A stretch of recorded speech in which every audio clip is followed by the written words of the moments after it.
It has been noted now that left-wing ideologues, parties, groups, activist groups, etc., are now being removed from social media. The Socialist Equality Party and the International Youth of Students for Social Equality were banned earlier this month, but upon review and inquiries from the Financial Times, they have been returned to their place on Facebook.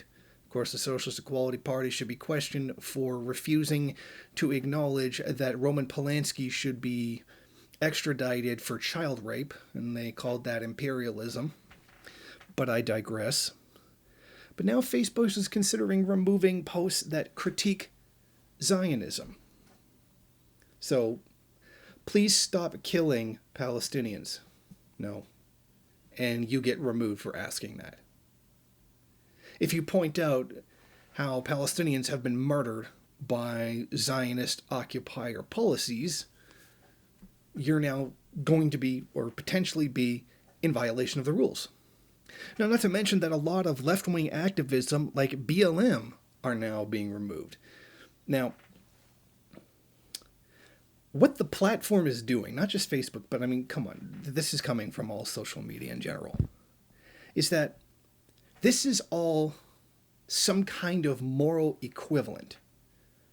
They banned the Proud Boys, militia groups, QAnon, and stuff like that because they're harmful. But then turn around and ban all the left-wing things as though there's some kind of moral equivalent. So just get this straight. Please don't kill black people is the same thing as actively killing black people. At least in terms of the vision that Silicon Valley has for America, and by proxy, because of its control, the rest of the world. So what you see what they're doing. They're making it as though it's some kind of moral equivalent, which is wholly false. I'm pretty sure self-defense is not the same thing as murder. You know, basic rational human thought would be able to tell you that. But let's stop and think about what this is really about. This is really about anything that challenges the status quo. You can have a rightful challenge to white supremacy in the country, or you can challenge American foreign policy, which murders tens of millions of people, or you can have criticism of wealth inequality in the United States, and those are rightful criticisms that should be made and are a threat to the system because it's based on that inequality and it's based on that murder. But at the same time, you have people like QAnon, you have the conspiracy theorists, you have the Proud Boys, etc., which are literally no better than terrorists. Now, they're both a threat to the system, but are they morally equal? Of course not. That's what's important here, is that the social media is seeing this as both of them being a threat. I mean, when you call for the destruction of capitalism, you do realize that Jack Dorsey, Mark Zuckerberg are capitalists. And that's why they were eventually going to start silencing the left anyway. I mean, this was an inevitable process. So both of these things represent a threat to the system. It's just that the QAnon, the militia people, and MAGAs and Proud Boys presented a real, tangible, physical threat. What with them, almost killing lawmakers inside the Capitol.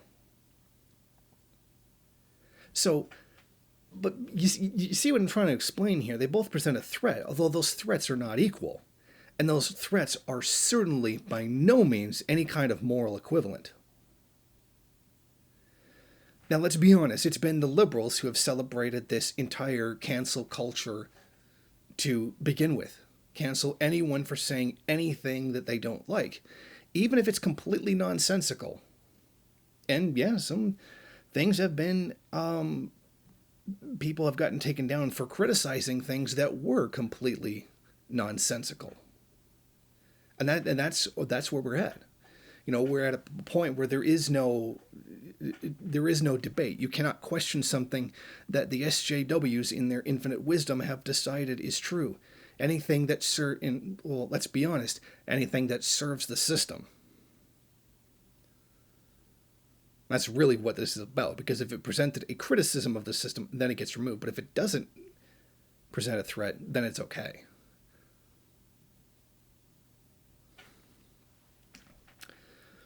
Now, this was coming anyway. When Alex Jones got banned, and I didn't really feel like throwing myself on the sacrificial altar for someone who's, in my opinion, a complete psychopath, because that's not the hill I'm going to die on. I'm not going to be known for that. It's not worth it. And then you had people saying, oh, if we don't stick up for Alex Jones, they're going to come for us next. Well, see, the problem with that is that they were always going to come for us next. That was always going to happen. We are going to be shut down sooner or later. This channel will disappear, just as every other leftist channel will eventually disappear under YouTube censorship. Or I shouldn't single out YouTube, but to say social media censorship in general. It will happen. And whether or not we decide to throw ourselves in front of a bullet aimed at Alex Jones is completely irrelevant. It's going to happen anyway. And frankly, there's nothing we can do because, well, it's private property.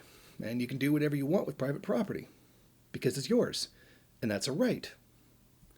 You know, that right that's enshrined by the Constitution, more or less, and that right-wingers love so much, but then freak out when anybody decides that the use of their private property goes against their interests. Then all of a sudden, they're like, oh, we should be like a public utility now. You shouldn't be able to censor people. I'm a freedom of speech.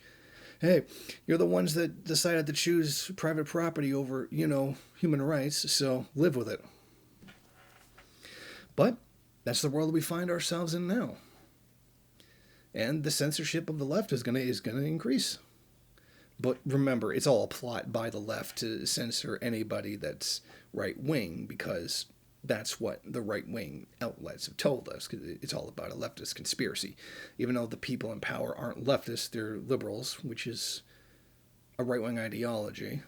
And this now censorship of the left that is taking place is literally proof that, well, the people in power are not left. They're actually liberals. And that the right-wing view of society is really not well thought out and is more like a position based on some kind of prejudice or bigotry rather than a scientific analysis.